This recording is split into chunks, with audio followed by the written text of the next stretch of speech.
सध्या आपण पाहतोय की राज्यसभेच्या निवडणुकांचा कार्यक्रम सध्या पाहायला मिळत आहे।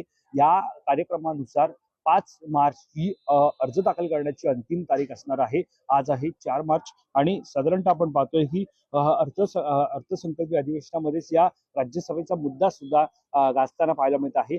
सद्यस्थितीत रसिकेत जर पाहायला गेले तर ही महायुतीमध्ये म्हणजे सत्ताधारी पक्षांमध्ये नसून ही विरोधकांमध्ये म्हणजे महाविकास आघाडीमध्ये पाहायला मिळत आहे। कारण साधारणतः जागा ही एकच आहे, मात्र पक्ष हे 3 आहेत। मात्र संख्याबळ जर सर्वाधिक कोणाचं पाहिलं असेल तर ते शिवसेनेचं आहे, म्हणजे शिवसेना उद्धव बाळासाहेब ठाकरे पक्षाचं आहे।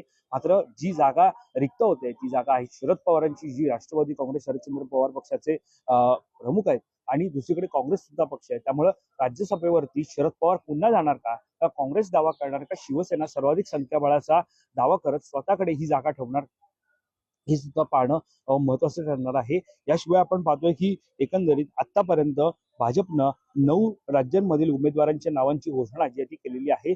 सर्वाधिक जागा या महाराष्ट्रामध्ये आहेत आणि महाराष्ट्रामध्ये सर्वाधिक जागांसाठी निवडणूक जी ती होताना पाहायला मिळत आहे। महाराष्ट्रातील उमेदवारांच्या नावांची घोषणा अद्याप केलेली नाहीये। विशेष बाब म्हणजे भाजपचे अध्यक्ष नितीन नवीन राज्यसभेवर जाणार, त्यांचं नाव बिहारमधून जाहीर करण्यात आलेलं आहे।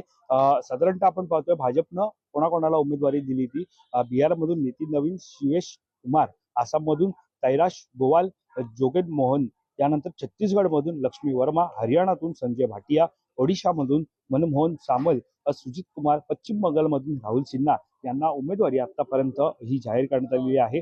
भाजपनं पहिल्या यादीत 9 उमेदवारांच्या नावांची घोषणा केली आहे। यात बिहार, आसाम, छत्तीसगड, हरियाणा, ओडिशा आणि पश्चिम बंगाल राज्यातील उमेदवारांचं नाव आहे। बिहारमधून राज्यसभेवर भाजपचे राष्ट्रीय अध्यक्ष नितीन नवीन हे यांना उमेदवारी जी आहे ती देण्यात आलेली आहे। सध्या भाजपकडून 6 राज्यातील राज्यसभेच्या जागांवर उमेदवार जाहीर करण्यात आलेले आहेत। बिहार, आसाम, छत्तीसगड, यानंतर आपण पाहतोय ओडिशा, हरियाणा, यानंतर आपण पाहतोय पश्चिम बंगाल, एकूण 9 जागांवर भाजपनं उमेदवार जे आहेत ते जाहीर केलेले आहेत।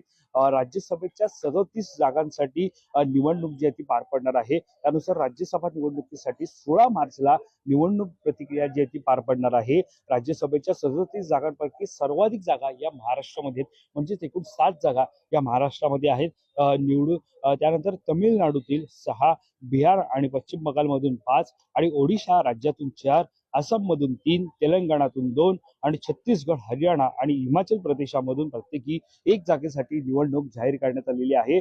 आता महाराष्ट्रातून कोणाला संधी मिळणार हे सुद्धा पाहणं तितकंच महत्वाचं ठरणार आहे। मात्र अद्यापही महायुतीकडून अधिकृतरित्या उमेदवारांची घोषणा जी आहे ती करण्यात आलेली नाहीये।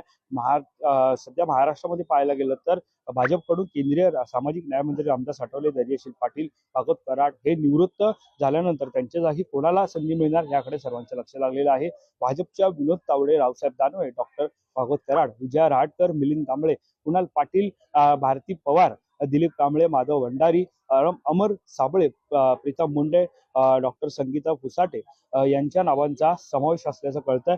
तर महाराष्ट्र भाजपचे प्रदेशाध्यक्ष रवींद्र चव्हाण मागील आठवड्यात नवी दिल्लीच्या दौऱ्यावर गेले होते। त्यावेळी महाराष्ट्र भाजपकडून उमेदवार कोणाला देण्यात यावी या संदर्भात नवं नाव जे ते सुचवण्यात आल्याचं पाहायला मिळालं होतं। मात्र आता एकंदरीत आपण पाहतोय की आता सद्यस्थितीत निवडणुकांच्या पाहायला गेलं तर एकंदरीत 5 मार्च ही अंतिम तारीख असणार आहे। मात्र अद्याप या सगळ्यामध्ये नावं ही जी आहे ती जाहीर करण्यात आली नाहीये। आपण कार्यक्रम पाहतोय राज्यसभा निवडणुकीचा कसा आहे तो, त्यानुसार राज्यसभा निवडणुकीसाठी एकंदरीत पाहायला गेलं तर 26 फेब्रुवारी रोजी आपण पाहतोय की अधिसूचना जी आहे ती प्रसिद्ध करण्यात आली। त्यानंतर उमेदवारी अर्ज दाखल करण्याचा अखेरचा दिवस हा 5 मार्च असणार आहे। त्यानंतर या उमेदवारी अर्जाचा छाननीचा दिवस हा 6 मार्च असणार आहे, त्या दिवशी अर्थसंकल्प सुद्धा असणार आहे। उमेदवारी अर्ज मागे घेण्याचा अंतिम तारीख ही 9 मार्च असणार आहे। त्यानंतर 16 मार्च रोजी मतदानाचा आपण पाहतोय की मतदान ही असणार आहे। त्यानंतर एकंदरीत आपण पाहतोय त्याच दिवशी मतांची मोजणी सुद्धा असणार आहे आणि 20 मार्च रोजी या संपूर्ण निवडणुकीचा कार्यक्रम जो आहे तो पूर्ण होणार आहे। त्यामुळे एकंदरीत राज्यसभेवरती आता नेमकं कोणाला, कारण उद्याचा शेवटचा दिवस आहे हा उमेदवारी अर्ज दाखल करण्याचा, त्यामुळे भाजपकडून असेल किंवा मवियाकडून जी एक जागा आहे ती जागा कोणाला जाते हे सुद्धा पाहणं महत्त्वाचं ठरणार आहे. दरम्यान सद्यस्थितीत आपण पाहतोय की एकीकडे राज्यसभेचा कार्यक्रम, निवडणूक प्रक्रिया, राज्यभरातील ज्या 37 जागांसाठी निवडणूक होते त्यातील 9 राज्यातील कशा प्रकारे भाजपचे उमेदवार समोर आलेले आहेत. महाराष्ट्रातील अद्याप उमेदवार जाहीर झालेले नाही. मात्र पुढील काही तासांमध्ये ते उमेदवार जाहीर होणार का हे सुद्धा पाहणं महत्त्वाचं ठरणार आहे.